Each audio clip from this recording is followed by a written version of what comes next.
Hello everyone and welcome to episode 17 of the WMMA 5 series here on the channel as we are in still the year 2020 with UFC as it is a UFC Fight Night card here for this episode. Kevin Lee versus Anthony Pettis is our main event as we will run through the card in just a moment. But as far as we finally will go through the rankings after I forgot about doing it the last episode, and I believe the episode even before that. So thank God that I remembered this time to be like, let's make sure we go through the rankings. And something I should have done in the Pride FC series. I should have went through the rankings a lot more often than what I did. I think I want to do it at least 4 times a year, maybe even more. For as far as I think the next time I want to go through them, it's probably either after August or into September, and then probably go through it because, obviously we missed doing it at the start of the series. I believe, we might have actually went through the rankings once before we ran the McGregor Cerrone card. I don't think we did though, but nonetheless, as far as I want to at least go through it 4 or 5 times a year in the future here. As far as before we get into the rankings, there is just one piece of mail to go through. As far as it's the recap for the Ultimate Fighter, there's another Team Stephan Bonner guy gets the win. It's Carlos Matos getting the win over Roman Falardo. As man, they keep on racking up wins left and right. No surprise, really, when you think about it. But as far as it just seems like they have been the better team by far. As the rankings themselves. So, of course, we have a lot of divisions to go through, but as far as the main event of, Stipe Miocic, Daniel Cormier, it's basically what is deciding what's going to happen next for the heavyweight title as far as, winner of this takes on John Jones, but as far as Tai Tuivasa has jumped into the top 5, Anthony Johnson is right there at 6th after beating Volkov. Which, man, that's crazy. Alexander Volkov is way the fuck down there at 16th. I think that's because his record in the UFC is 4-2, which is just weird because he should definitely be better than Walt Harris. Probably should be better than Junior Dos Santos even. Yeah, actually, should probably be. I don't know why Justin Wells is ahead of him too, again, because he's 4-1 in the UFC. The way I kind of wish. I don't know why this is not the case. I wish you could actually pick your rankings, you could make your own rankings, because that's what the UFC does. It's not like there's a committee that makes the rankings for them. They make their own rankings. But yeah, I mean, as far as DC Curtis Blades, we definitely I believe we have that scheduled. Yes, for the believe it's actually the ESPN Plus card that's happening before the Daniel Cormier Stipe Miocic fight. So as far as the winner of this fight takes on the winner of John Jones and the winner of this fight. So as far as that's kind of what the heavyweight scene is looking like. With Tai Tuivasa, of course, getting a big win over Stefan Struve. I want to give him somebody else again, as far as he's had bouncing back and getting a win over Stefan Struve was great in an exciting fashion, getting the win. And he's Tai Tuivasa. I mean, God bless him. It sucks that he got caught with an Ezekiel choke by Alexander Volkov here in real life, because that's a crazy choke to get pulled off on, but it'd be kind of fun to have him take on Alexei Oleinik, the man that is kind of Mr. Ezekiel choke. That'd be kind of fun to see, at least for this save.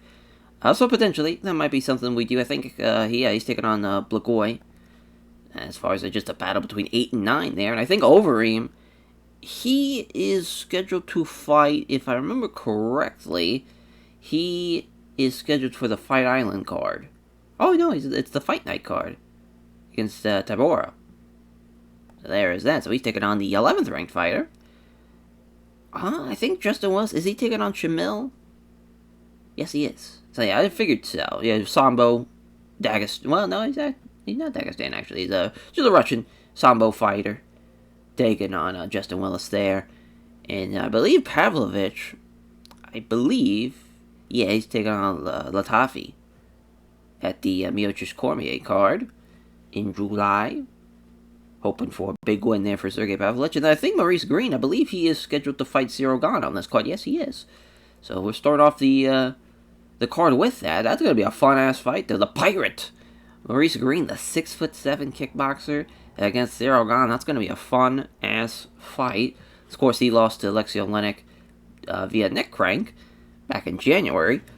So a quick turnaround for him. But that is what the heavyweight division's looking like. Juan Adams, I want to say, his fight coming up, depending on what that's going to be. Anthony Johnson, of course, just beat Volkov. That would be a fun fight to see, to be honest. Rosenstrike would be fun. Augusto Sakaki would be a good one, too. Just trying to think who else. Maybe old Harris. Maybe even Stefan Struve, as well. Because, he's beaten some good, he's beaten, Arlovsky. He's beaten Justin Tafa, which is no easy feat, obviously.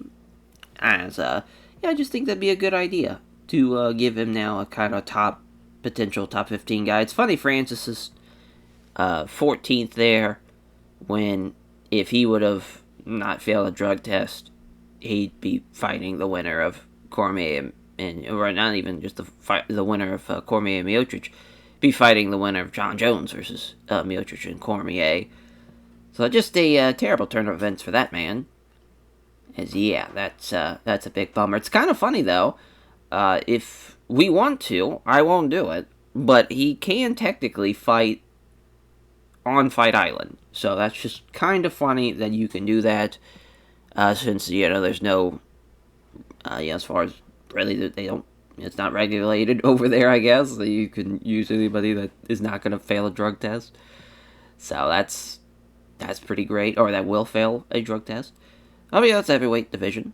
The light heavyweight division, obviously, waiting on John Jones as far as for the fight, for the big time double champ fight, the unification fight, if you will, as far as Jan and Anthony Smith has been set. Jan Blachowicz and Anthony Smith is set for Fight Island 2. I don't know why we haven't just named that the main event, but that's happening in August, so a long ways away. Thiago Santos is ready to go. Dominic Reyes, I believe, is fighting either Johnny Walker or Corey Anderson. Yes, it's Johnny Walker. So that's going to be a hell of a fight, though. A couple of big-ass light heavyweights there. As both guys only one loss in the UFC as well. Corey Anderson, who is he fighting? I'm trying to remember. I think it might be Roundtree. That's Jimmy Crute. Interesting. Yuri Petroska, he is fighting on the Fight Island card, if I remember correctly. Yes, against Nikita Krylov. So that should be fun, as far as Nikita is ranked 12th. So that's going to be a big jump for him. And a lot of experience for both guys. Glover Teixeira, 13th. Very, very crazy to think that he actually goes on to win the UFC light heavyweight title at his age. In real life, but we're finally going to get the Ed Herman fight. It's going to happen in August. So just as far as after the Anthony Smith loss, figure that'd be a fun fight to have for him. As Volkan, of course, coming off a loss. It's crazy that he's now ranked 10th. As far as Paul Craig, obviously having a great performance as well. I believe Kali Roundtree has taken on Chris Dukakis. As far as it's funny, he does have a winning record in the UFC, but just fucking look at the guy. And his fight style is incredible. I hope I can get him on a Fight Island card before the end of the save, obviously. We definitely will. His style just fits that perfectly. But yeah, there's a lot of guys that are kind of open to fight right now in the light heavyweight division. A lot of good guys still waiting to kind of get a fight in. And, of course, Shogun coming off of his loss to Petroska by split decision, which is crazy. It went the distance. Not sure exactly who will fight next after that split decision loss to Petroska. Kind of want to see him take on maybe Alexander Rajic. It'd be kind of cool, since he also lost by split decision. But that's a tough fight though for Shogun. That's not an easy fight by any means. There, middleweight division. There we go. I was about to say they're gonna load as Adesanya, of course, the man. He is set to, of course, take on Whitaker at UFC 253 in August, which will be happening in Australia, as this is the main event. The co-main will be Volkanovski versus Holloway, so that's going to be crazy. Paulo Costa, I believe he is taking on I want to say it's not Jack Hermanson. I believe it's Darren Till. Yes, it is.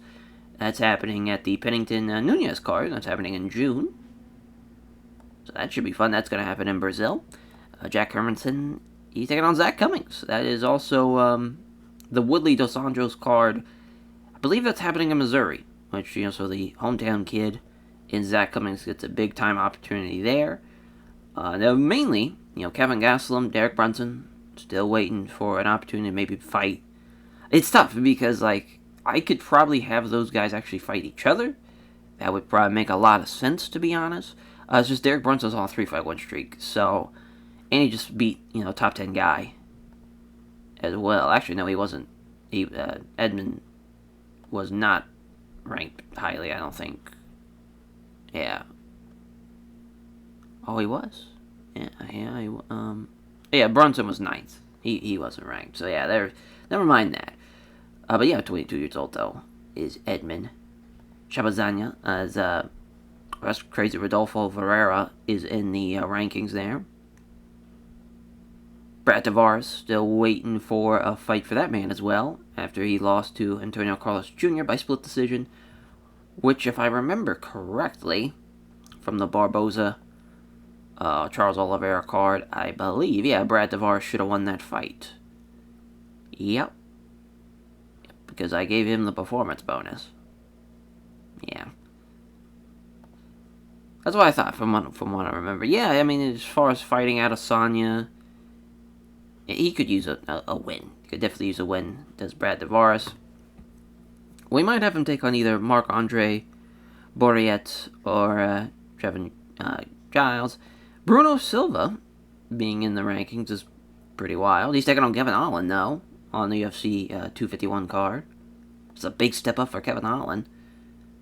That is, well, actually, not really, because he's 18th there, as far as 3-2 in the UFC. As but that should be his first fight in the save, yes. Yes, it will be. That's going to be exciting to see how he does. Obviously, in real life, he is a savage. Cannonier not in the top 10 is so weird to see. Obviously for him, after having a tough fight, but a loss nonetheless to Robert Whittaker, would love to see him take on either maybe Antonio Carlos Jr., maybe even Yoel Romero. But I think Yoel Romero would be a fun fight since they're both 13-5. Yeah, so just kind of things to look after. And plus, since Romero fought Adesanya and Cannonier fought Whittaker, just kind of feel like that's a linear thing that could happen, and it wouldn't be that much of a stretch. As for the welterweight division, of course, we are waiting on, as far as for Kamaru Usman, just had a great defeat of Jorge Masvidal back earlier, as far as in UFC 250, just a couple of episodes ago. Woodley and Covington will, as far as Woodley's got Dos Anjos to take on, and then Covington, I believe, is taking on Santiago in Argentina. Yes, or in Argentina. I always want to say that when we're talking about Argentina. But yeah, he, as far as who's going to fight Kamaru Usman next, that's a really great question. Gilbert Burns, he beat Damian Maia, which of course he's 14th. And Woodley, if Woodley beats Dos Anjos, he'll probably get it, just because, Dos Anjos is ranked a little bit higher. Also, Dos Anjos, he beat Chiesa, so that was also a big win too. So he was 7th, and then obviously just jumped up to 6th. Robbie Lawler, after beating Mike Perry, of course, at UFC 250, it's an interesting spot for him, because he's jumped up from, did I read that correctly? He jumped up from 16th to fucking 6th in the world, yeah. He jumped up a lot of points. I'd love to do the Nate Diaz fight, since he fought Nick. I feel like that'd be a fun fight to do. Obviously, Stephen Thompson and Nate Diaz, that's the fight that's happening at the Cormier-Miocic card, which should be very, very fun, since that's a fight that never happened. Masvidal. It would kind of be interesting to see maybe Masvidal and Leon Edwards, maybe even Masvidal and maybe Jeff Neal. Because Jeff Neal, he's 5-0 in the UFC right now, 13-2. He just beat, of course, Mike Perry back in December. Pretty dominating performance, too. yeah, I mean, I would definitely love to see him take on a pretty top-level guy. But it looks at Neil Magny, of course, Alex Oliveira, Chiesa down at 19. Tony Martin, of course, got fucking, as far as got a highway robbery stealing of a decision win over Nico Price. Maybe, I kind of want to give Tony Martin a tough fight after that. So maybe Jeff Neal might just be his guy. Leon Edwards potentially too. As far as I think, that'd be a fun fight, honestly. If Leon just lost to Woodley. Because, yeah, I mean, he was on a hell of a run, too. So it'd be a nice little bounce-back fight for him. Yeah, we'll probably make that happen. Because I think Tony Martin, I believe he is ready to fight in a couple of months, yeah. Leon Edwards, I think around the same time. Oh, no, he's ready in a month. So, yeah, we could probably make that happen in the fall/winter of 2020. So here we got lightweight division-wise. As, of course, Khabib McGregor, it is set for the UFC card that's happening in Ireland. I just feel like that's a fun-ass fight to do. In Ireland, can Khabib beat him on his home soil? That would be pretty electric for his 30th win. So, of course, Kevin Lee and Anthony Pettis, basically they're fighting for the next spot. Who's taking on the winner of Khabib and McGregor. Poirier, of course, he's taken on a interesting challenge in Francisco Trinaldo. Obviously, Trinaldo, he's ranked probably way the fuck down there. Yeah, 19th. So a bit of a jump up for him. But when you look at the records, it's relatively close. 24-7, 25-6-1, no contest. I don't know why Poirier doesn't have his UFC fights there in his little record. Maybe because he's fought so many goddamn fights that they just can't fit them all on there. Yeah, 17-5-1, no contest. A lot of fights in the UFC, that is for sure. I think he's got the most in the UFC in the lightweight division. Maybe Barbosa maybe has more. Probably Jim Miller, actually. Now I'm looking at it. Yeah. Oliveira's got a lot, too. So does Cormier. How could I forget? But yeah, Cormier, of course, after getting fucking destroyed against Conor McGregor, of course, to start off the series, he's taking on Clay Guida, which, that's a fun fight. Clay Guida and him, I just feel like, legendary kind of status guys. They've never fought before, so that's going to be exciting to see. But yeah, and that's kind of crazy to think he's fought, everybody. Jim Miller, Edson Barbosa, Dos Anjos, Pettis, Galar, Jeremy Stephens, Nate Diaz, Oliveira. He's fought damn near anybody that has been anybody in that lightweight division. And, and even welterweight, too. Guys like, Masvidal, Robbie Lawler, Darren Till, Leon Edwards, he's fought everybody. Mike Perry, of course. He's fought some tough dudes.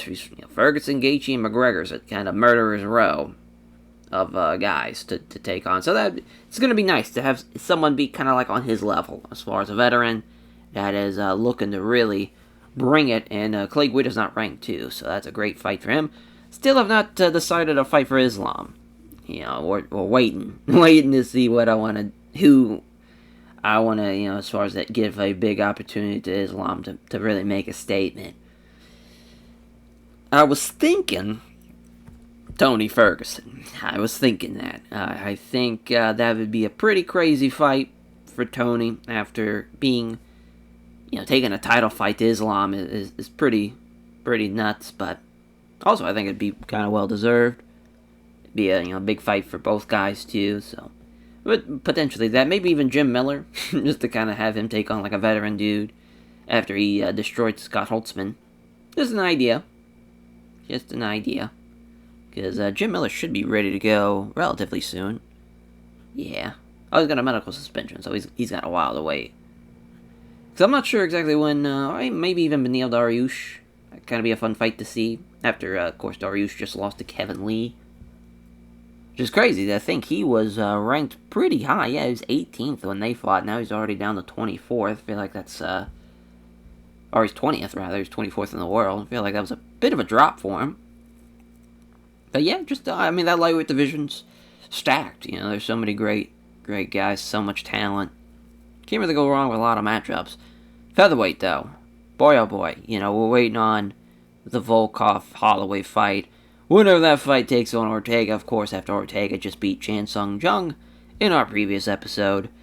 And also for Zabit, man, we get to see what would happen if, of course, unfortunately, we had to retire at such a sad, case. A man that was 18-1, undefeated in the UFC, has a hard condition and is not able to fight anymore.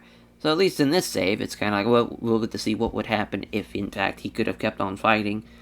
But yeah, I mean, as you saw, he is taken on, as far as, now I already forgot who he's taken on, Mirsad Bektic, which Bektic is 11th, so bit of a big fight, though, for Mirsad Bektic, for sure. Rodriguez being 12th just does not sit right with me. I wish he was in the top 10. He should definitely be ahead of Ronaldo Carnero, maybe even Topuera, as Jose Aldo 7th. Calvin Gatto 6th is interesting. Yeah, obviously just beat Jeremy Stevens. He's, if Holloway loses, we're definitely making that fight. So there's just that. Honestly, probably whoever loses the title fight is probably taking on Calvin Gatto. Because Frankie's taking on Aldo, if I believe. Oh, no, he's taking on Michael Johnson. On the, that's a New York card. If I remember correctly. So that's going to be a fun fight, though. Frankie Edgar, Michael Johnson. Two veteran guys that will bring it, for sure. And, so that's, that featherweight division, there's so many killers in there. Is it Aldo and Rodriguez? Is that the fight? Yeah, it's a Fight Island main event. Boy, is that going to be an awesome fight to watch. So that's going to be fun. Boy, oh boy, yeah. Dan Ige, of course, now being, after losing in his first fight in the series to Mirsad, which, he, if I remember correctly, he got fucking pounded that one. It was just all Mirsad Bektic, if I remember correctly.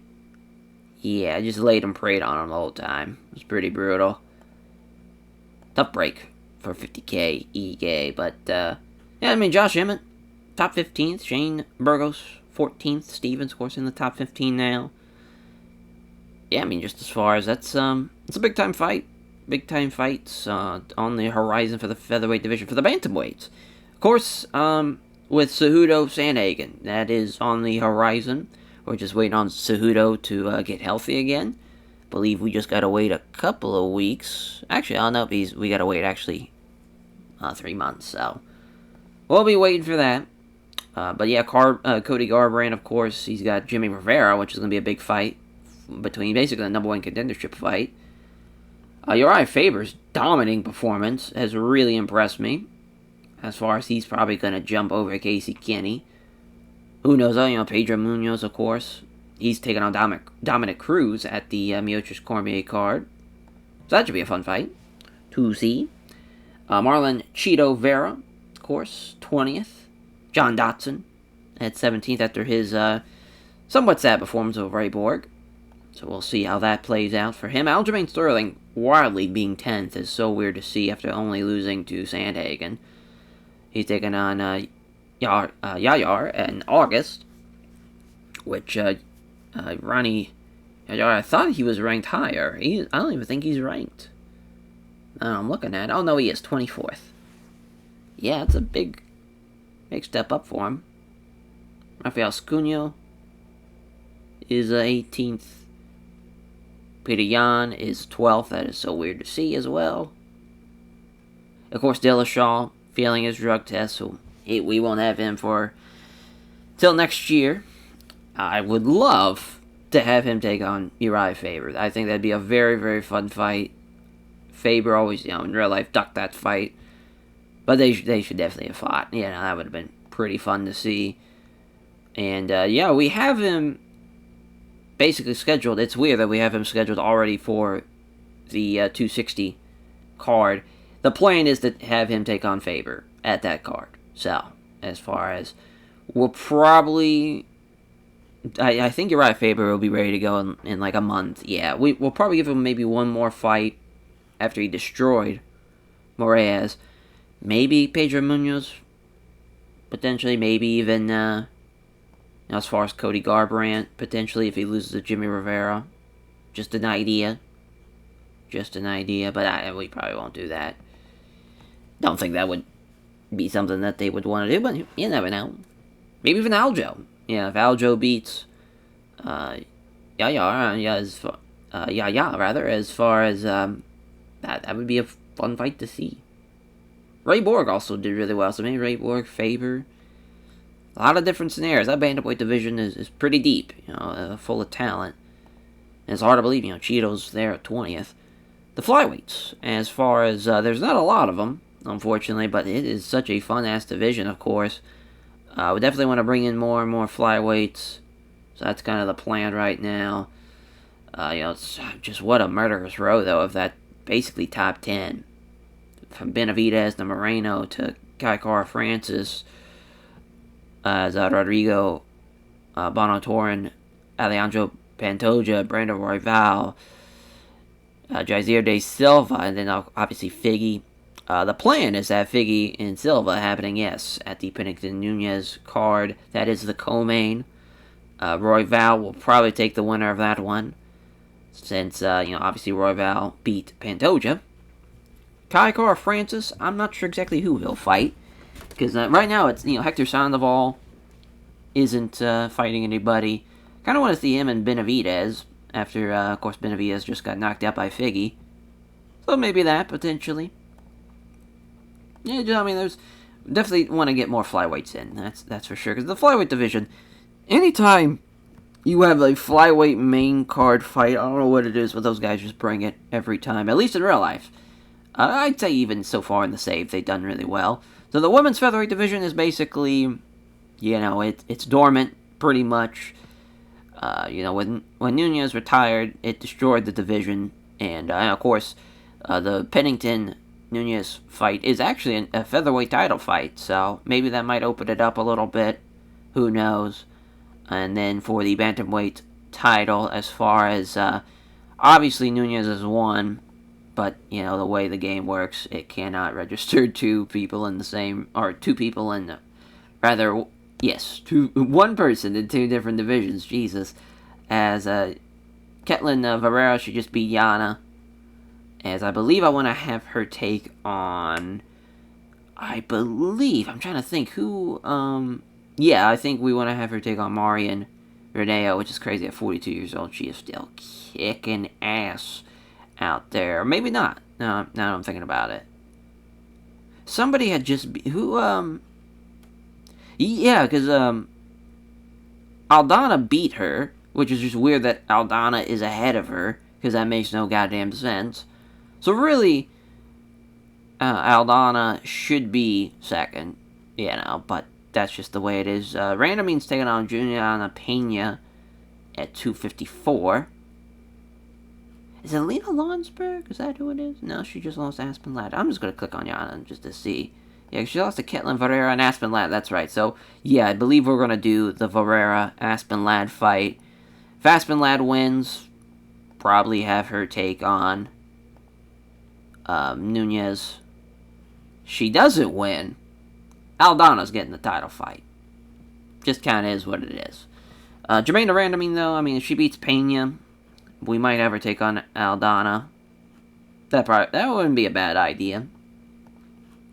Wouldn't be a bad one. Yeah, because, Aldana, I think she's the rightful challenger. So that just kind of is what it is there. Because she beat Varela, and I believe she lost to Rocky, though. It was a split decision loss, and she had a split decision loss to Chikagan. So maybe we'll do her and Rocky, the rematch. Not a terrible idea. As far as that, the women's bantamweight almost have 25 girls in there, or getting there, slowly but surely. There is some talent, though, for sure. Lemos, there at 18, Bea, at 18, Melissa Gatto. As far as, there's some talent, for sure. There's the flyweights of the women's side of things. Gosh, of course, Kaylin Chikagan shocking the world, beating Shevchenko. She is scheduled to take on Jessica Ai at the Miocic Cormier card. So we'll see how she does in her first defense. Andrea Lee, of course, had just beaten Lauren Murphy. As I believe we'll probably give her another fight. I'm not sure if it's going to be Shevchenko or Molly McCann, because Molly's fight was all weird because they had her being 6 foot tall in the save and just completely destroyed Calderwood. So, as far as maybe from that perspective, something we could possibly see. Of course, Macy Barber, just fascinating that, of course, she would lose that fight in real life against Roxanne Modafferi, one of the crazier upsets that we've seen. But of course, now that she's won that fight, she's undefeated, 5-0. She probably should take on a tough fight, for sure. And there's some tough fights there, as far as Montana De La Rosa. I believe that is the fight. Yes, that is the fight scheduled. Of course, she made quick work out of Mara Romero Borella back at 248. So that's going to be a fun fight to see. Shevchenko, though, I think Andrea Lee is the fight to make. McCannon, I'm not sure. Jennifer Maia might be something as far as on the horizon if she beats Nico there. Because, it's kind of crazy Nico's getting that fight since she's only 4-2. But we'll see. Maybe Molly McCannon could take on Roxanne Modafferi and just have poor Roxy just go through everyone we can. Poor Roxy. 2-5 at the UFC. Brutal. Of course, Mackenzie Dern. Shevchenko, Aaron Blanchfield, Lipsky. Yeah, the flyweight division on the women's side of things is very, very deep. A lot of talent. Mackenzie Dern, that would be a good fight to have her take on Gillian Robertson after she just beat Van Zandt. I think that's probably what we'll do. Makes a lot of sense. We'll see how the odds go, though, as far as maybe the odds aren't looking so hot for that one. And finally, the women's strawweight division. As, of course, Zhang Weili. I believe she's taking on... I think we have it scheduled already. Because, she just beat Young Jacek. Is she taking on Rose? Is that it? Oh, no, that's right. Rose is taking on Tatiana Suarez. Then Andrade just beat Watterson, but she lost to Zhang Weili. Yeah, interesting. As far as kind of where we're at right now, I believe the winner of Rose and Suarez takes on Zhang Weili in the rematch here, potentially for... Oh no, that's right. Thug Rose hasn't even fought her yet. So yeah, that is the fight to make for Zhang Weili. And I think Nina is probably, after beating Carolina, she'll probably take on...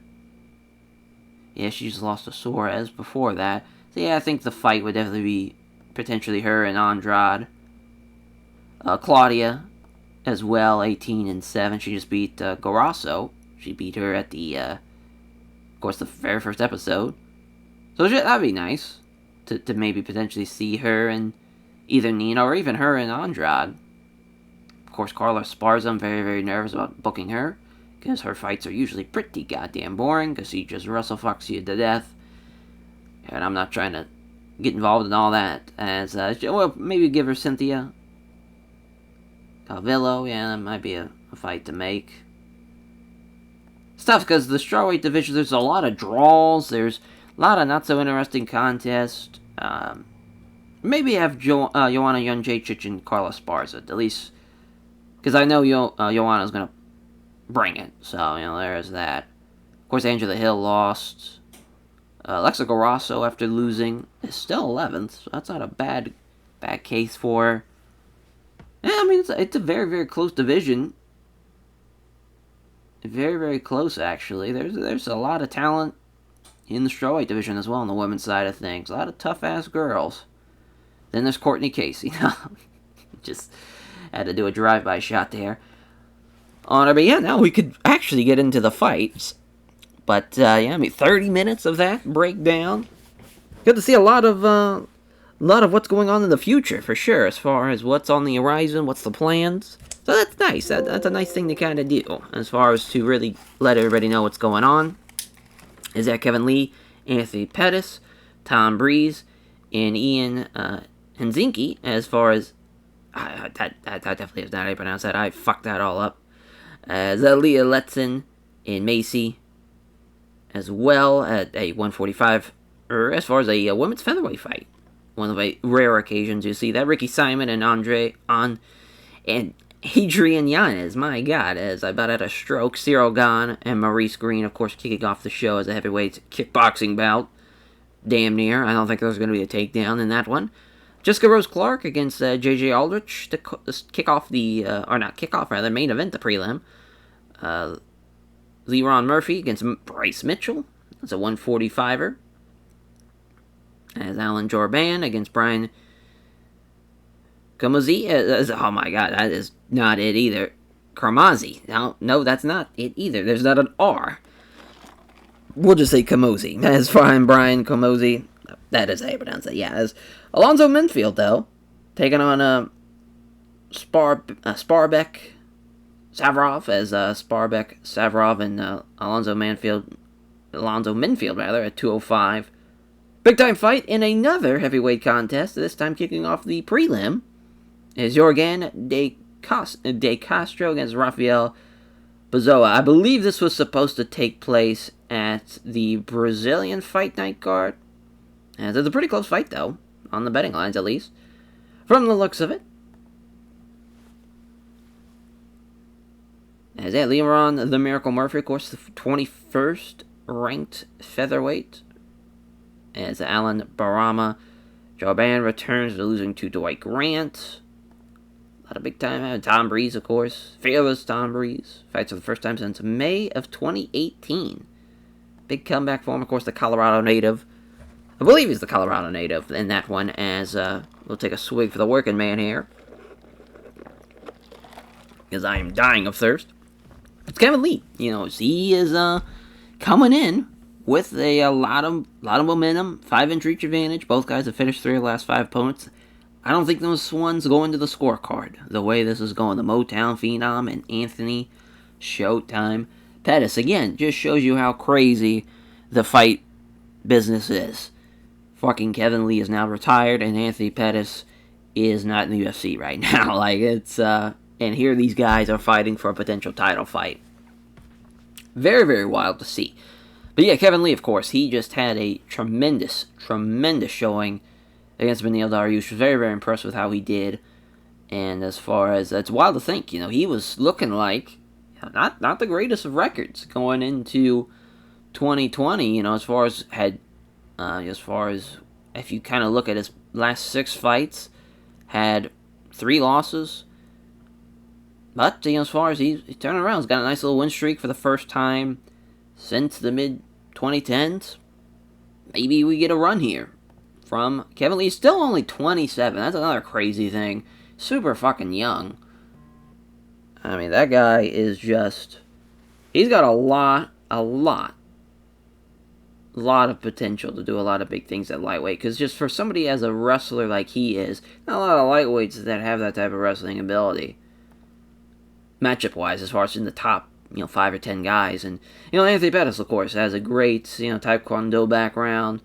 10-8, though, in the UFC. He just beat Carlos Diego Ferreira back at, he, of course, had a phenomenal finish on that one. But, yeah, I mean, he just hasn't been consistent. He's won and lost every fight since 2016. And think of the names he's fought, though. Just a murderer's row, again. From basically... literally from Ben Henderson back in 2010 as far as just a crazy... I thought that was I believe this WEC 53 card, I believe that was the fight where he climbed the cage. It had kicked him. Yeah, that was in fact that fight. So I'm pretty sure that was against, maybe it was against Danny Costello. Why do I think that it was Ben Henderson? I was thinking it was Ben Henderson. Maybe as far as age is taking away my ability to think there with that one. But yeah, I mean, just as far as from Ben Henderson, Clay Guida, Jeremy Stevens, Lozon, Cerrone, the rematch with Henderson, Melendez, Dos Anjos, Alvarez, Edson Barbosa, Charles Oliveira, Max Holloway, Jim Miller, Poirier, Chiesa, Ferguson, Stephen Thompson, Nate Diaz. Crazy. And then he gets Carlos Diego Ferreira, who is a savage, but not at the kind of same level of names or anything there. Just an insane resume that Anthony Pettis has, and if he could beat the fucking man amongst... Oh, it was Ben Henderson. That's what I thought. I was like, yeah, he's fucking... Yeah, Ben Henderson. Doy. As, This is going to be a hell of a fight, though. That's a great main event to have. It's Fearless Tom Breeze against Ian the Hurricane Heinzich. We'll just say Heinzich. As far as Ian Heinzich, he is the favorite. Tom Breeze finished 3 of his last 5 opponents. Okay, yeah, he is from Birmingham, England, so yeah, definitely is not the Colorado native in this one. But yeah, the crazy thing, his last loss was Sean Strickland as a UFC 199 back in June of 2016. Long ways away from the octagon, but he's back after a couple of years. And yes, as far as Heinzich is the Colorado native, a fucking former All-State wrestler in Colorado. So this would be a great co-main event for him. Top 15 middleweight in the world. Lost a couple of fights as of late. It'd be a great chance to turn it around. Hoping he gets a good showing there, to be honest. Holy shit, that is crazy. That I completely forgot that he ended up going to prison and fucking drug trafficking after fleeing the country. Whew. So that is wild. Wild. As, boy, that'd be a big time win for him, though. To beat Tom Breeze. It's Leah Letson against Macy, as Macy is the favorite, which is no surprise. Macy, of course, 5-1, 3-1 in the UFC. She's just fought kind of everywhere. She's fought featherweight, bantamweight, even took a couple of flyweights. Just hasn't really figured out her weight division, which is kind of the thing that happens a lot with in women's MMA, because it's just you only have 10 pounds basically between each division, so it's not the craziest thing to either go up or go down. But yeah, 5'9", that's a big time bantamweight for sure. As far as for Leah Letson, she is 5'7" though, so she is big in her own right too. This should be actually a really exciting fight when you really think about it as a 145 fight. Yeah, again, it's just crazy that Macy at 5'9" was not already a featherweight, so to move her up to featherweight, I think it was the right call, and should be a fun fight though. Should be. They're definitely going to bring it. As Ricky Simon and Adrian Yanez, fun fight here. Ricky Simon is the favorite. Yanez, though, with the reach advantage. Adrian Yanez, though, 16-3, 4-0 in the UFC. Undefeated in the UFC. I'm assuming that record is all fucked up. Yep. By looks of it, that makes sense. Because, yeah, I believe this is his actual debut on the main card. But again, as far as from trying to update the mod to where, it imports guys, that as far as become a thing after the save, as far as after 2020 starts, guys like Bo Nickel and whatnot had to, import guys over, and the records, some of them got kind of fucked up there. But Ricky Simon, though, 3-2 in the UFC, coming off a 2-fight losing streak to Uriah Faber and Rob Font. Definitely talented enough to get this win, and he's a great fighter, too. He puts on a lot of great efforts. Team Quest guy from Vancouver, Washington. Should be a good one. Ricky Simon is the favorite, to no surprise. Maurice the Pirate Green and Cyril Gahn. Holy shit. Is this fight going to be awesome?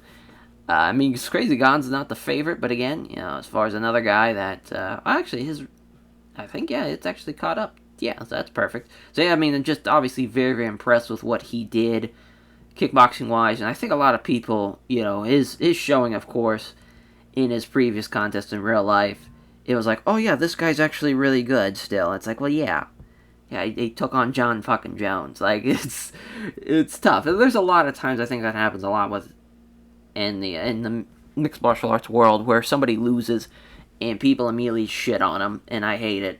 Absolutely hate it. Like Sean Strickland just had a tremendous showing defensively against Israel Adesanya. Of course, shocked the world, right?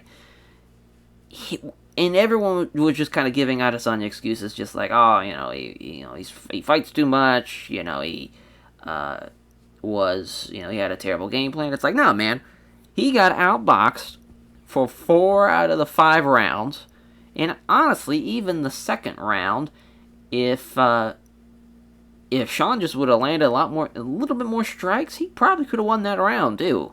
He showed tremendous defense, especially with the leg kicks. Just flawlessly defending leg kicks. Honestly, I think not only what his coach, as far as Coach Nick, tremendous coach. I mean, you could argue a Coach of the Year performance for what that game plan was, but not only that, training with Mr. Poton himself and in Pereira, as far as I think he helped him out a lot too. And I think he looked at kind of all of Izzy's losses, as far as game planning wise, take all of what he did not show in all of his losses to both, obviously, Jan Blachowicz, to as far as Alex Pereira, but also in a showing against Yoel Romero where he did not really do a whole lot. It saw that if you don't fall for his feints, if you make sure to not get caught with the leg kicks, and you push him up against the cage, he is in a world of hurt because he can't use his reach.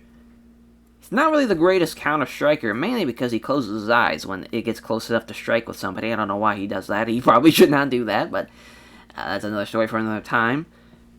And he just a perfect game plan. He 1-2'd him to death. He just outboxed him. And it's not pretty. I thought it was actually pretty. I thought it was one of the best boxing displays in the UFC when you kind of really think about it.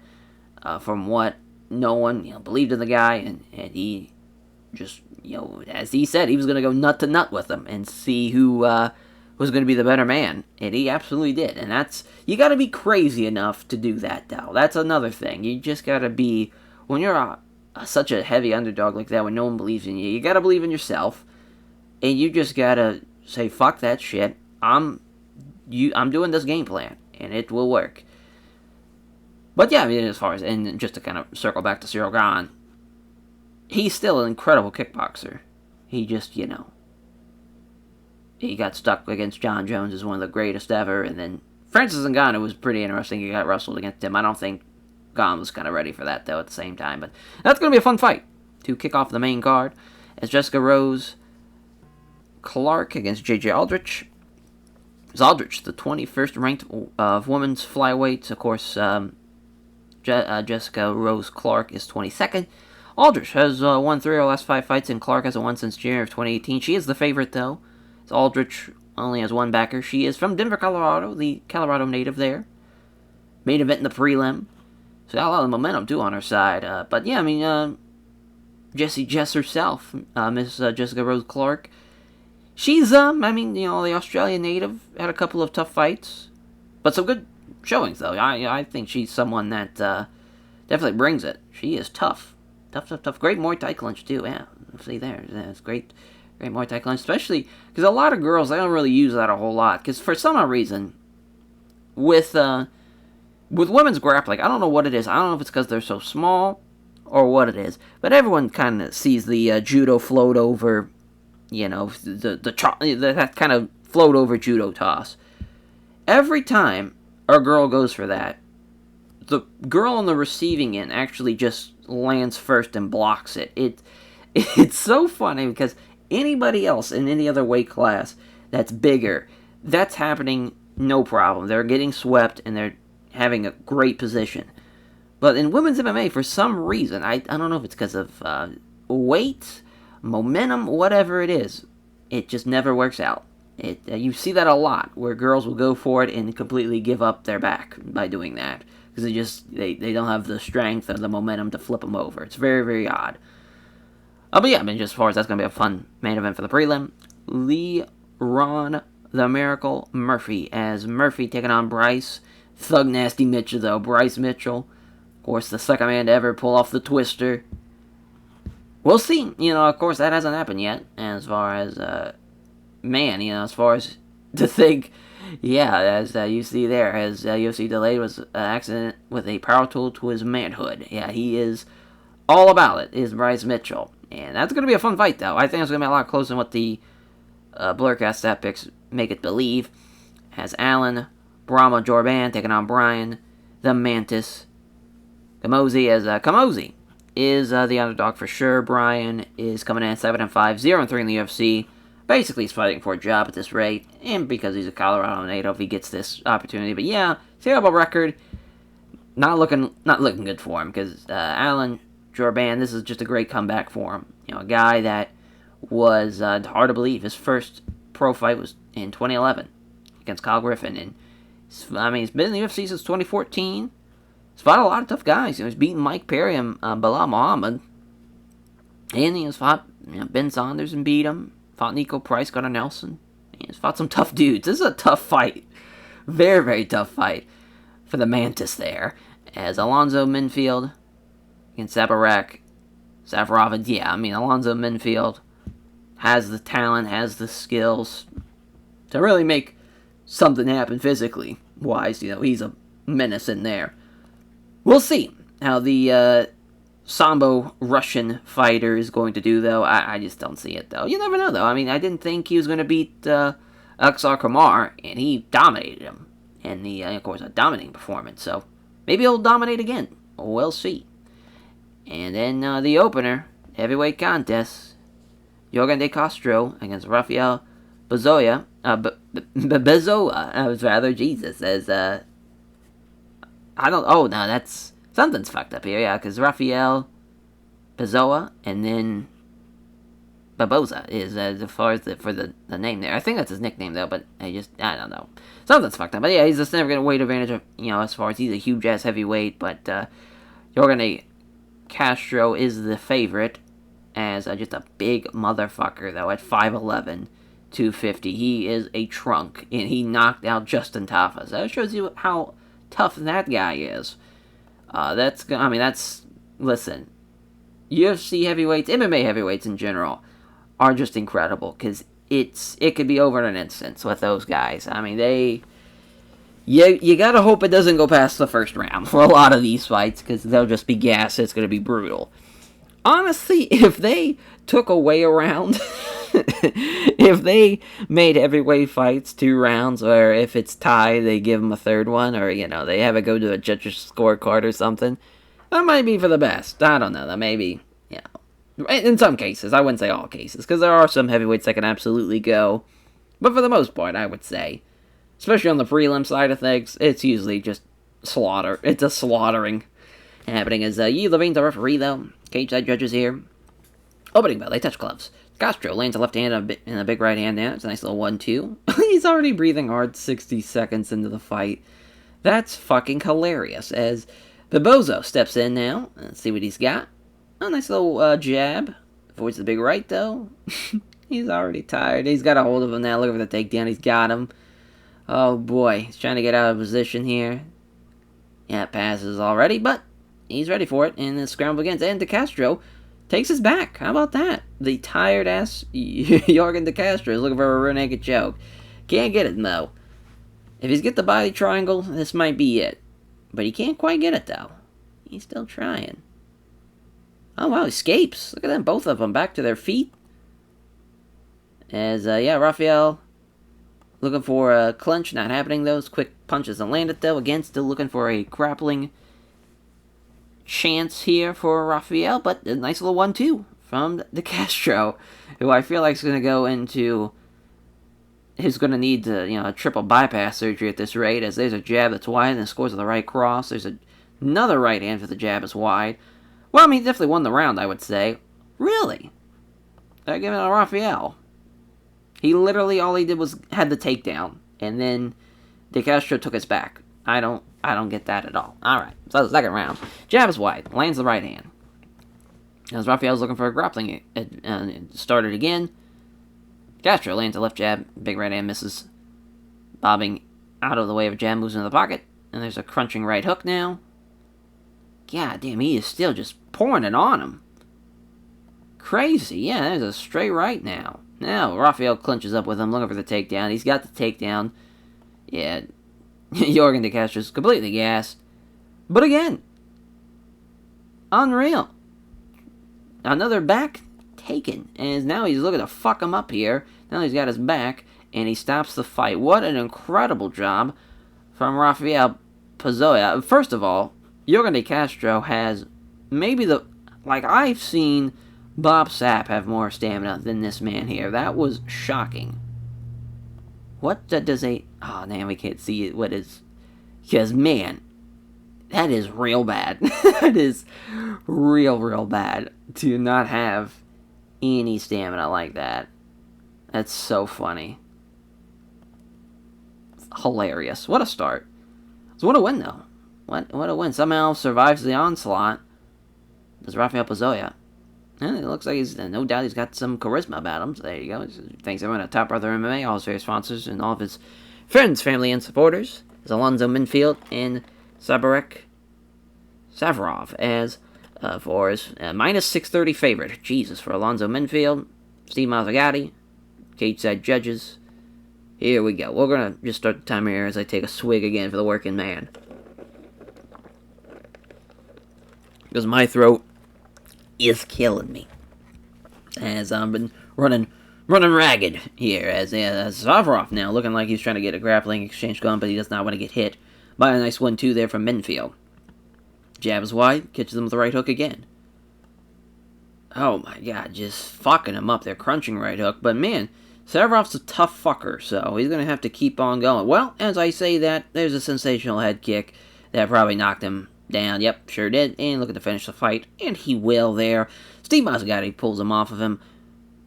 10-0. What a win.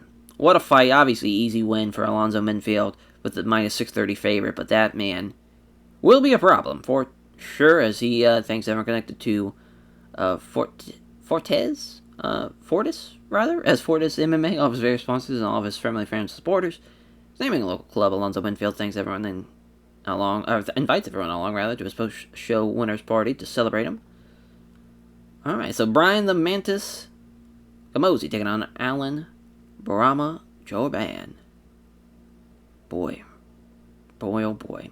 It's actually pretty close, which is shocking. Shows you either how bad Jorban is or how good Brian Camozzi is. He's just had a tough going out there. We'll see. Yves Levine, our referee, his cage side judges here. Yep, as far as the hometown native, we'll see if he gets a win to start off the Colorado run. Exchange of strikes from both fighters. Nothing lands of it, though. We might see the first strike here. There's a counter jab. As he fails to land any of the strikes with an attempted head kick attempt. Did Jorban. He's still pressuring him. Got him into the pocket. Nice little 1-2. It's a jab and a left cross that lands hard. A southpaw here. There's a counter left hand again from Camozzi. Which, oh wow, yeah, there's a beautiful straight left. So I'd say really, Brian has just been countering for the most part with jabs. Nothing really more. There's another jab. Caught him with a feint. Misses another strike combination. There's a left roundhouse kick to the body. As far as, yeah, I mean, he's just been pouring it on him. Hasn't been great showing from Brian. But, I mean, just at the same time, it really hasn't been a great showing from Jorban either. As it's 10-9 there on the rounds. Jorban confidently comes in closer. Oh, there's a fucking head kick. Knocked him out cold with it. Well, that's how you start off your second round, and what a victory that is. As 17-7, poor Brian gets knocked out in his hometown, and he is out of a job now. Tough break. That's a fight business for you. As praise his team at Pete Spratt Muay Thai, which is awesome. Pete Spratt's actually a really good coach, as he gives a name check, or gives a rather various, he shouts out the sponsors, all the fans come and support him, names another local club. So again, we're just having all these guys partying out there. What a great showing, though, that was. As Leron the Miracle Murphy taking on Bryce Thug Nasty Mitchell. I just love that nickname from Bryce Mitchell. He's the underdog, though, but this is going to be a hell of a fight. These are two very, very tough 140 fighters. Manchester Fight Team, Syndicate MMA. I think it's going to be a hell of a fight, though. Steve Mazzagatti, referee, cage side judges. Here we go. Coming forward now. Mitchell manages the counter jab. Looking for the spin kick. Oh, he does land the spinning back kick to the body. Does Murphy after missing on the jab. Counter right hand from Mitchell. Went for another high kick. We about saw 3 straight high kicks land and either knock somebody down or knock them out completely. As there's a jab. As Murphy doing a good job here. Jab and a beautiful straight right. Looking for the takedown as Mitchell. Doesn't get it though, but he's got him hopping on one leg, so he's going to push him against the cage here. Looking for a suplex. Can't take him down either. Damn.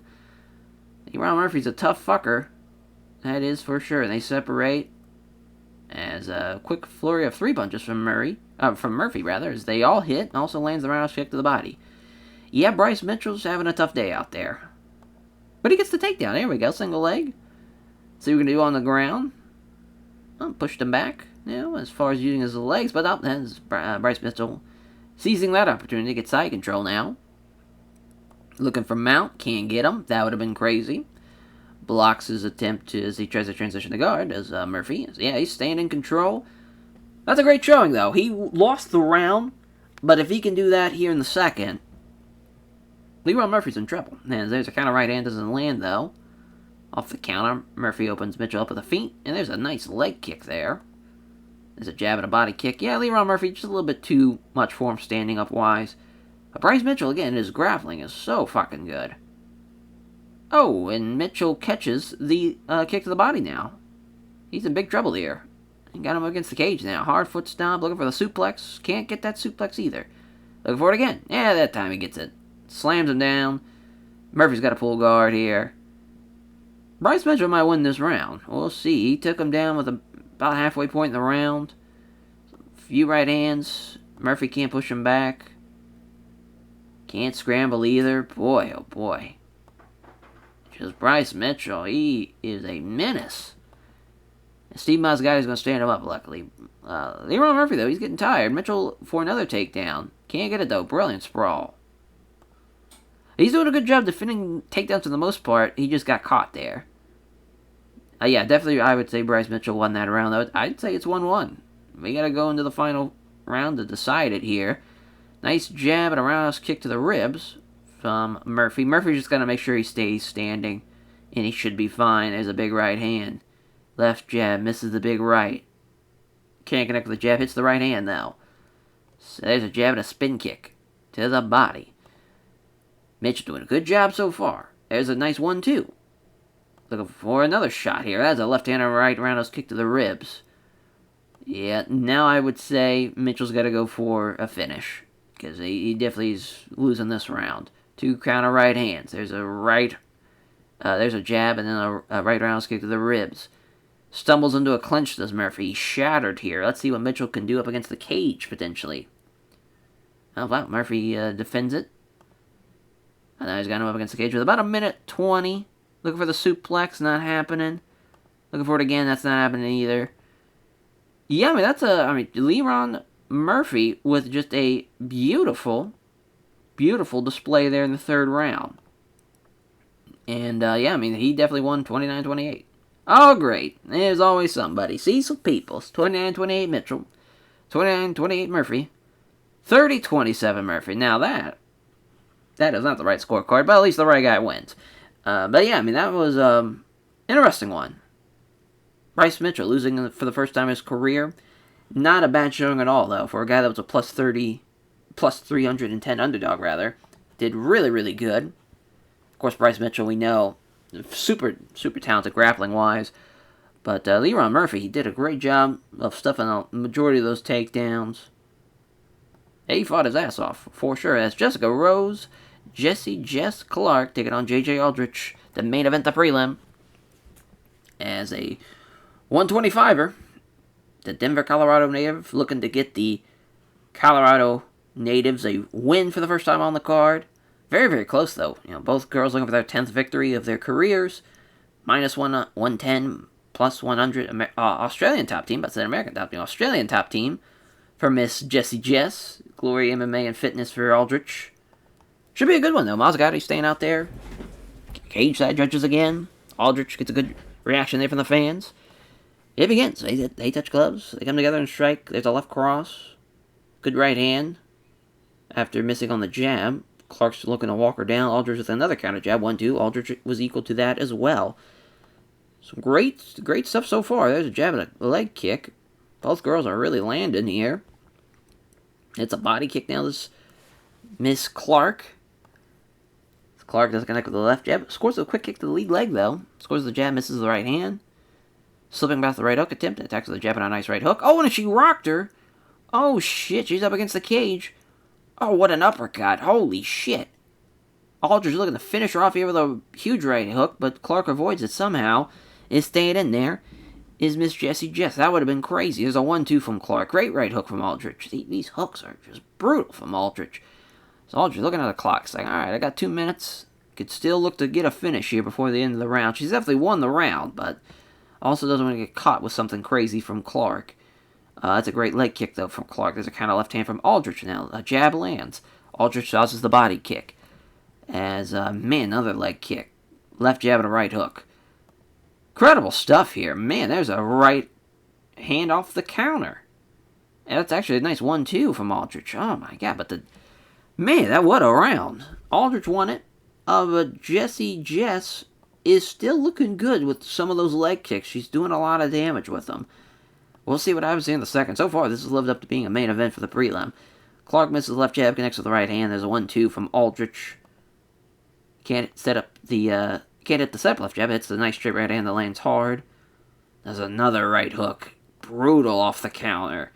Tries for the jab. Misses this Clark. Another crunching right hook. I mean, just on point. There's a nice 1-2. It's a jab and a good right hand. It looks like she might have shattered Jessica Rose Clark's nose. So now she's got a broken nose potentially here.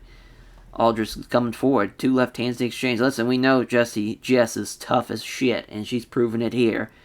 Nice little 1-2 there with a jab and a straight right. There's a low kick from Clark. 1-2 from Aldrich. Yeah, Clark is definitely being outstruck now. Aldrich is getting tired, though, and she's limping. So there's a counter left. Doesn't connect, though. Jab. Nothing but air on the big right, though. There's a nice 1-2. A left jab and a right cross. There's a right hook from Aldrich. Aldrich, again, the limping is noticeable. There's a glancing blow from a high kick here. Oh, man, that's a tough counter.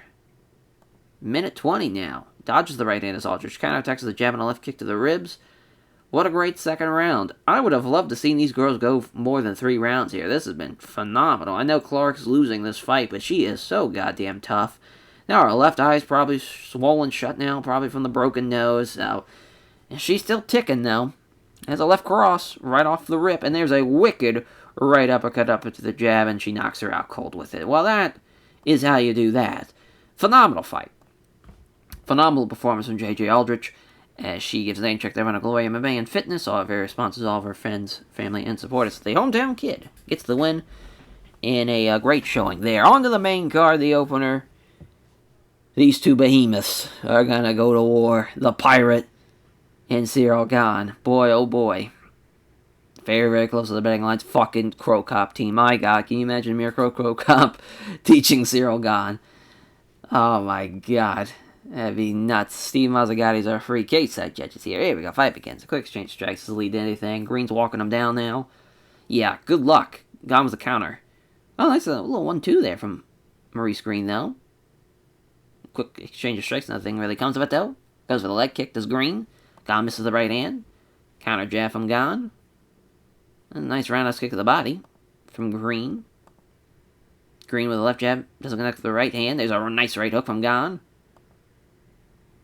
Gane with the right cross. Here comes the counter from Green. To left jab with a left hand to the body. Left hand in exchange from Gane. Loving the southpaw strikes here from Ciryl Gane. He's looking for some instructions from his corner.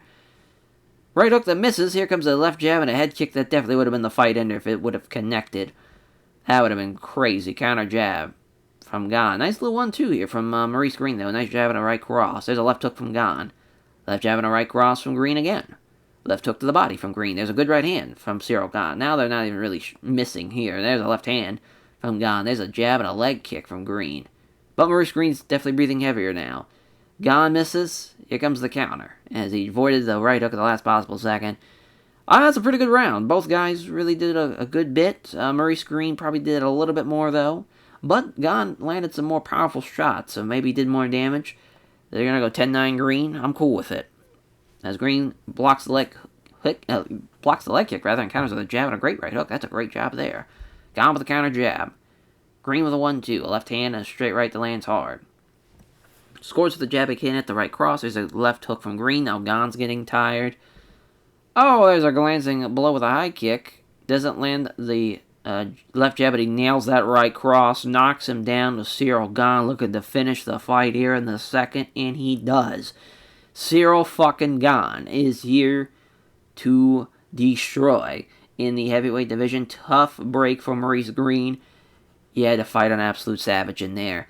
8-5 now for Maurice Green. Tough showing, because he's 3-3 and he's lost 3 straight, but it's Sergey Pavlovich, Alexei Oleinik, and now Ciryl Gane. We gotta give him one more fight, as far as we need to give him somebody that he can beat. That's a hell of a fight, though. Oh, he wants the Battle of the Cyrils, it looks like. Asuka versus Gon. Sure, why not? Yeah, I mean, he's Cyril fucking Gon. He can have whatever he wants. What a start to the main card is Ricky Simon and I don't know why I keep on wanting to say I want to mispronounce Adrian Yanez's name, but Yanez and Simon, what a fight. Ricky Simon, minus 250, plus 190 for Adrian Yanez, 16-3, 15-3. Wrestler versus Muay Thai fighter. Both guys got teams.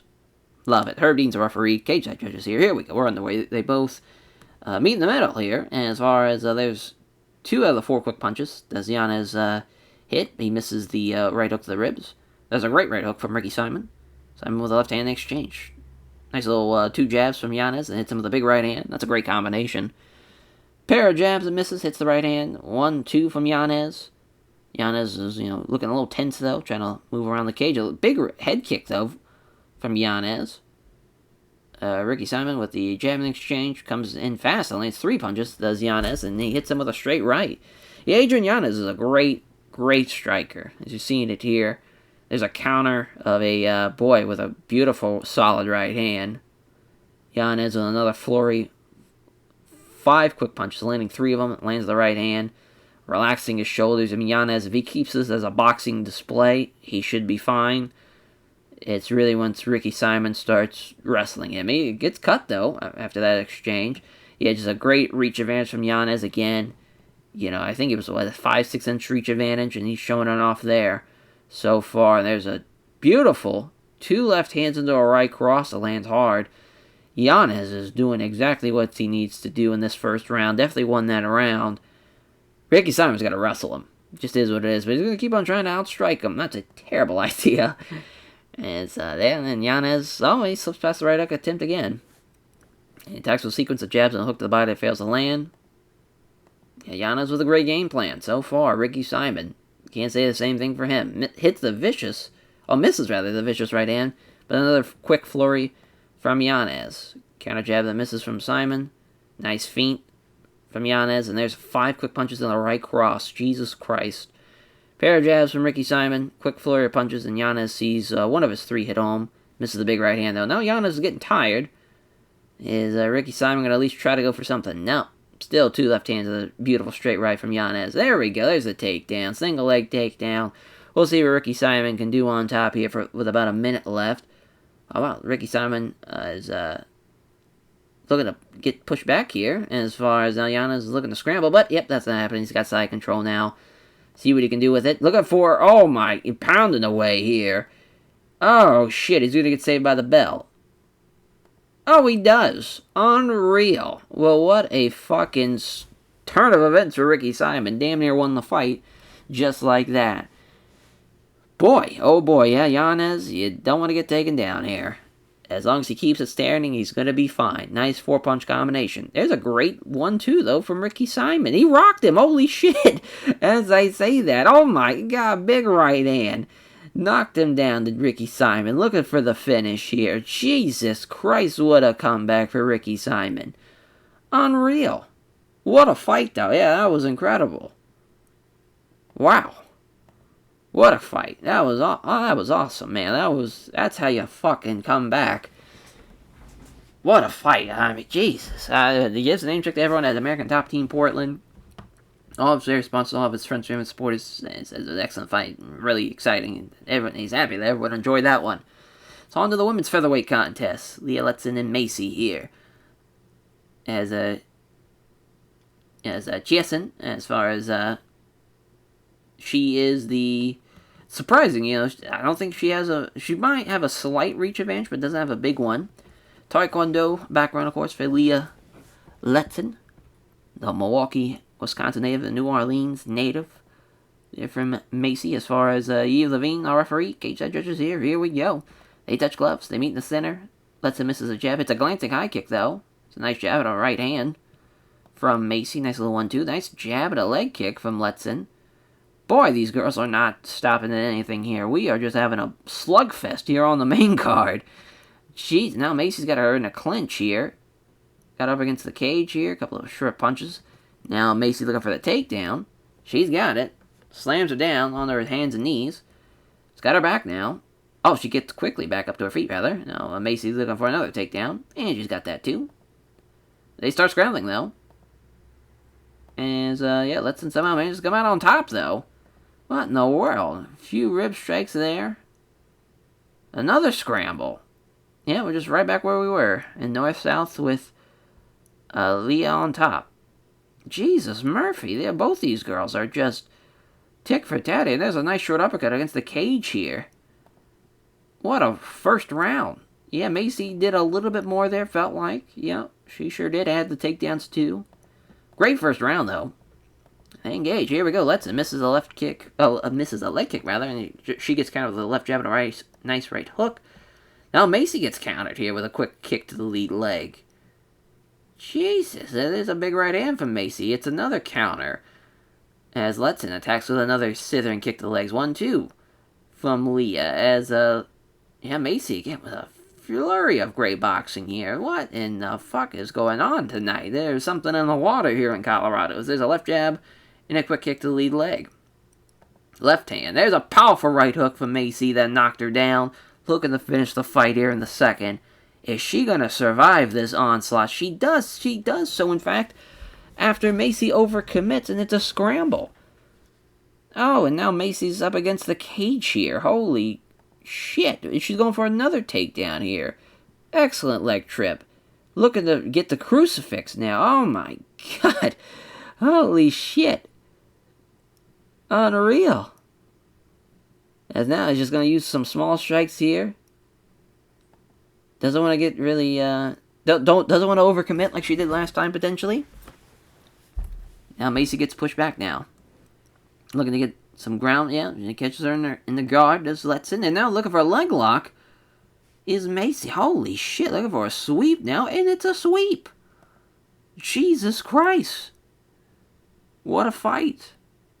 Macy's up, though, 2 rounds to none. Leah's got to get a finish. Definitely can happen. There's a great 1-2. After slipping with the right hook. There's a jab and a right hand. As Macy, with 2 of the 3 quick punches, avoids the big right, does Leah. Macy's starting to finally get tired. Misses the right cross. Here comes a counter from Macy with a great right hook. Yeah, Macy's just getting better and better as the fight goes on. But Leah looking for a takedown. No, that's not happening. No, she's got up against the cage, potentially here. Yeah, looking to break free of the grapple, though. That's interesting. Guess she doesn't want to get caught, potentially up against the cage.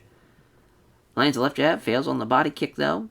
There's a nice 1-2 from Macy, and she rocked her with that one. Oh, boy. Looking for the knee, that gets blocked, though. Clears her head, and back underway we go with 2 minutes left. Leah gets countered again with a brace of jabs, followed by a solid right hand. There's a counter left hand. Oh, my God. She dropped her with a fucking kick to the thigh. Unreal. What a comeback from Leah Letson. This has been an all-timer. For sure. Unreal. Comebacks for days. This is nuts. Giving thanks, Leah Letson. Praises her team at VFS Academy, our various sponsors, and all of her fans who came out to support her. Praises Macy, though, for her skill and toughness. My God. On to the co-main. Good luck following these fights. As the co-main event, though, the Colorado native is the favorite. As we'll see what Ian can do as the wrestler-boxer takes on the very, very tough, fearless Tom Breeze. Big dude is Tom Breeze at 185 at 6'3". Definitely a problem for most guys with that size. Steve Mazzagati's our referee, cage side judges here. As Ian Heinzich is, getting a big ovation there. Here we go. A bell rings. Here we go. Hey, 2 fighters stand and trade strikes. Neither fighter can land anything, though. Soft target with a left hand, also has a right hook that's missed. Breeze whiffs completely on the right hand. As far as Ian misses, he lands the right hook, rather, but Breeze doesn't find the mark on his right hook. Exchange of strikes at really close range. Nothing really comes of it, though. Ian's pressuring now. Breeze fires off a counter jab, rather. There's a 1-2, doesn't hit either of them. As Ian comes forward now, walking down Breeze again. There's 2 left hands in the exchange. Beautiful jab, and then hits him with a beautiful, fails final jab, rather. Hits a beautiful straight right, though. Is Ian, as Breeze hits the big right hand, but Ian misses the jab and also misses the right hook. Now look at Ian there with a leg kick on Breeze, as they meet in the center again. Breeze misses And here comes another jab and a quick kick to the lead leg. Breeze confidently comes in closer, looking to throw some strikes. There's a two-punch combination. Ian avoids both of them. That's the end of the first round. He had a little bit of a calmer pace in the past two fights, but yeah, that was kind of bound and determined to happen. Ian took that first round. I could kind of see that. Tom kind of started firing up there at the end of the round, but it was relatively close. Now, Ian looking to step in and looking to get something going here, but a jab from Breeze, but he misses the vicious right hand. Ian gets a hold of him now, looking to get him against the cage, but he gets out-wrestled. As now Breeze looking to get him up against the cage. He does so. There's a quick elbow now. Breeze trying to go for a knee to the thigh, but Ian now switches it. Now Ian is in complete control, exerting total control here. Nothing really coming of it now. He's just keeping up against the cage. A couple of short punches now. Now Mazzagotti's going to separate him with about a minute 30 left in the second. Ian is getting tired. Breeze is pressuring him now. There's a counter jab from Ian. Breeze connects to the jab. Ian evades the big right. Ian with the takedown. He's got it, too. That's a great takedown. 60 seconds left. A few right hands to the body. Pulls him in close. Couple of short punches to the side of the head there. And yeah, I mean, Tom is down. 2018. But as we've seen tonight, the underdogs have came back in the third in some big, big ways. Can he do it here as well? Trying to get him up against the cage. He does so. Breeze is trying to wrestle him, but he can't. He does so, rather. He turns him around so he can escape. See what we get as Breeze with a 1-2, as Ian avoids both of them, and now Ian's got him against the cage. Gets out-wrestled again. Breeze grabs an arm, trying to pull him down into his guard. He does so. So Ian is sucked into the ground. Armbar from the bottom. That would have been nuts. Honestly, the way this night has been, I thought for sure he got him. Ian keeps him getting a few quick strikes, trying to get something going here. Not giving them much to work with, though. Ian is obviously very, very scared of what's happening on the ground. And yeah, I mean, he won that round, did Tom Breeze. They're going to give it to Ian for some reason, but I definitely felt like Tom won that one. But yeah, 29-28 was the right call for the Hurricane himself, Ian Heinzich. As it was a good fight, though. It was a little rocky there in the first, but it came around in the second and the third. It was a good win for the Colorado native, though. He thanks everyone connected to Factory X Muay Thai for helping prepare for the fight and sponsors for supporting him financially. As our main event, the Motown Phenom Kevin Lee taking on Anthony Showtime Pettis. What a main event this shall be for an incredible fight night card. Both 5'9", both 155. Wrestling boxing background for Kevin Lee. Taekwondo background for Anthony Pettis. Looking for that 20th win is Kevin Lee. TriStar Gym, Roof Sport. Here we go. E. Levine, our referee, cage side judges. Here we go. Pettis attacks with some strikes. There's two counter left hands from Lee. Fails to find him his jab. Hits a right hook. They meet in the center here. Scores the jab. Misses the right hook and doesn't connect the left jab, but hits the right hand. Lee hits a left hook to the body. Pettis lands a jab, but can't hit the right cross. There's a jab, doesn't hit the leg kick, though. There's a nice 1-2 from Lee. Lee misses the right hook. Pettis misses the big right hand as Lee slipping past it. So far, we're seeing some great strike defense. There's a great right hook, though, from Lee. Yeah, Lee's definitely done a little bit more so far. There's 1-2 from Pettis, halfway point in the first. Hits a jab, right cross is blocked. There's a left jab, misses the big right hand. Lee with two left hands in exchange. Left hand, but the big right hand misses. Countering the right hand and with a jab and a nice right hook from Lee. Yeah, just the reach advantage has been too much for Anthony Pettis to overcome, really. And yeah, fails on the jab, or hits the jab, rather, but fails on the leg kick. Oh, there's a fucking big counter from Kevin Lee with a left jab and a powerful straight right. Knocks him down to end out the first. Can he finish him here? We shall see. Yes, he does. The Motown Phenom with another victory in the end of the first round, finishing him. Tough break, because I would have loved to see that actually go a little bit longer, but I get it. As giving thanks, Kevin Lee praises his team at TriStar Gym, his various sponsors, all of his friends, all of his fans of Game of Sport. He says that he has a lot of respect for Anthony Pettis. He praises his toughness. Listen, he's got to fight with either McGregor or, I'm assuming, it's going to be Khabib. Well, you never know, I guess. Maybe McGregor's going to catch him. What a card, though. What a card. Those almost 4,000 people in Colorado got a show to remember. That's for sure. So popularity decreasing, in the UK and Africa and Australia, but everywhere else, nice little increase.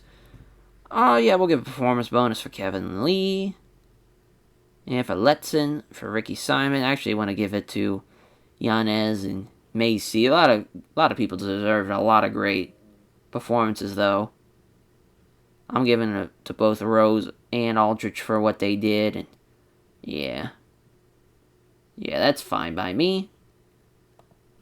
We probably not made we still made money. We made almost $1 million. I was about to say we might not have made money on this card, but we just barely did.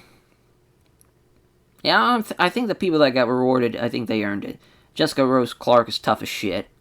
She might have lost, but she was a warrior out there. Absolute warrior. Well, that was a fun episode, though. We went through the rankings, had a great show. Can't beat that. Here we go, though, as far as we are now at the halfway point of 2020. Going into the next episode. It's a fantastic June and July coming up. We have a lot of big-time title fights. Should be a good one. As we're really rocking and rolling here. Hopefully we carry this great momentum of this card, and we just keep on moving forward. As we'll catch you guys next time. Take care, everyone.